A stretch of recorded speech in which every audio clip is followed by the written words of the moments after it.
తెలంగాణ ఉద్యమంలో ఉన్న నిరుద్యోగ యువకులకు 57,924 ప్రభుత్వ ఉద్యోగాలను మొదటి 10 నెలల్లోనే నియామకాలు అందించి నిరుద్యోగ సమస్యను తెలంగాణ రాష్ట్ర పొలిమేర్లు దాటే వరకు తరిమిన మాట వాస్తవం కాదా? గత 10 రోజుల నుంచి ఈనాడు పాత్రికేయ మిత్రులను నేను అడగదలుచుకున్నా. హైదరాబాద్లో మీ ఇండ్ల పట్టాలకు భూములు ఇస్తే 10 ఏళ్ళ పట్టాల సర్టిఫికెట్లు మీకు చంద్రశేఖరరావు ఇయ్యలే.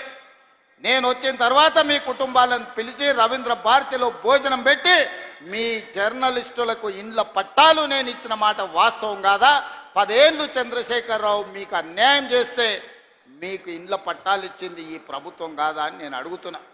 ఇవాళ గ్రూప్ 1 పరీక్షలు, గ్రూప్ 2 పరీక్షలు, గ్రూప్ 3 పరీక్షలు, ఇవాళ మీ ఉద్యోగాల కోసం ఈరోజు పరీక్ష ఫలితాలను ఇచ్చి ఈరోజు మిమ్మల్ని ఆదుకునే ప్రయత్నం చేస్తున్నాం కదా.